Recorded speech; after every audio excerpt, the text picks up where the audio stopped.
When a normal software developer wants to create an HTTP endpoint that returns data from the database, he needs to first create a controller. Now I'm talking about C#, but the process is similar for every single programming language that exists. He needs to create a controller that basically maps the web server towards one specific URL and one HTTP verb, such that he can add his code into that controller endpoint. This controller endpoint is typically some 50 lines of code. Then he needs to create a view model. A view model is a class that declares the structure of the object that is returned back to the client. This is typically at least 25 lines of code, maybe more, maybe 50, maybe 100 lines of code. Then he needs to create a database model class, another 25 to 100 lines of code. And he might need to configure his ORM tool. Then, if he is to follow best practices, he needs to create an interface, 25 lines of code, and a service implementation. Then he needs to go into the IOC dependency injection configuration file and configure the IOC container such that it's using his service class for instances of his interface. Then he needs to configure AutoMapper or some other mapping library and maps from the database model to the view model, and possibly vice versa if he is to create the ability to update objects. Then when he's done with that, maybe he wants to use data repository pattern. He needs to create a handful of interfaces related to that and a couple of implementation classes. Before the developer is done, and I haven't even started on CQRS. If I went into CQRS world, you know, you could easily add 20 more files.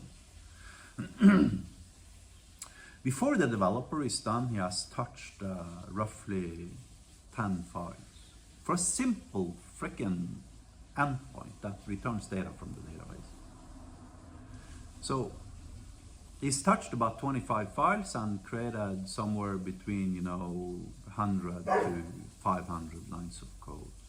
The process as a whole takes maybe several hours. Even for a very, very senior software developer, this easily requires hours of work.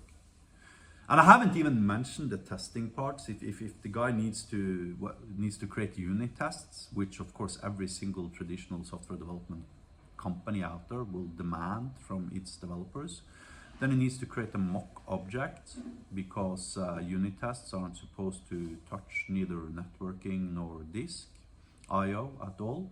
So he needs to have a mock object that returns static data. That is an alternative service implementation. He needs to configure the IOC container inside of his unit test suite to use his mock objects instead of the actual database service implementation, etc., etc.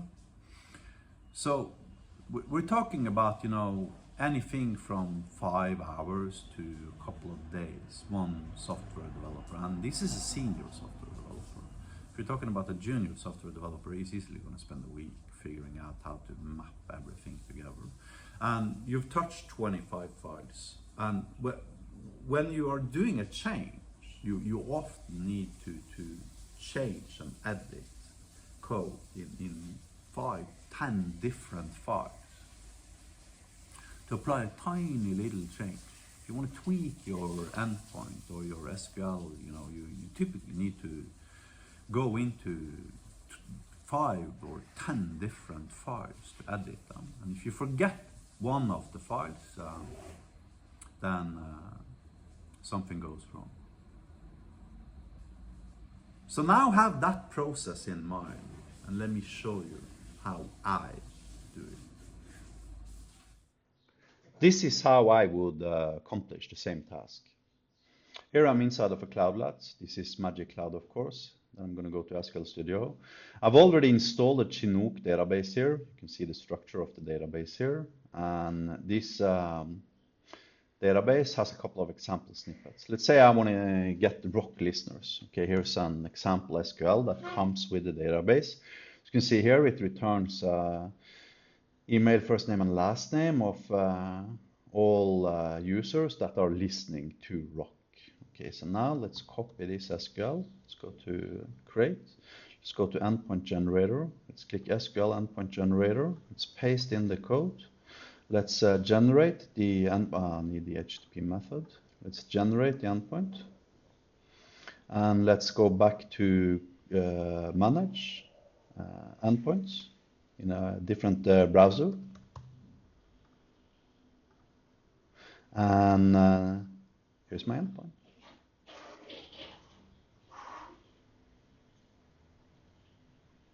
So it took me 20 seconds. Let's say I want to edit the endpoint and maybe add an argument to it.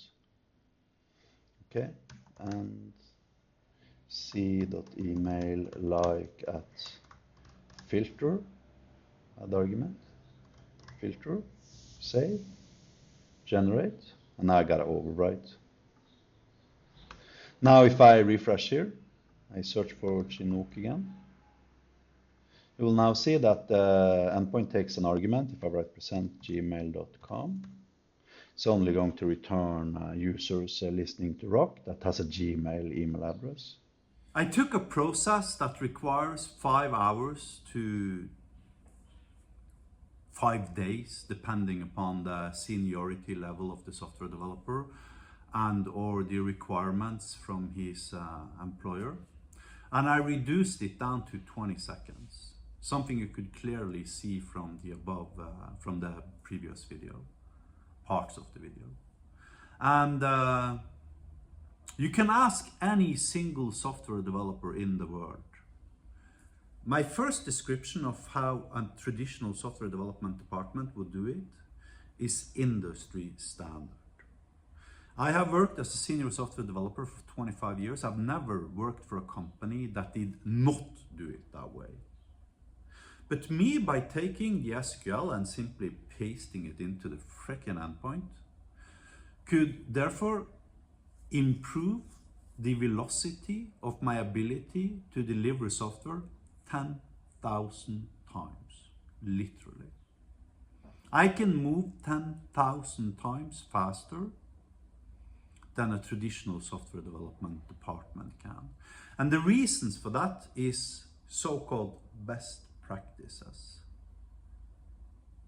that we have accumulated in our industry over 50 years.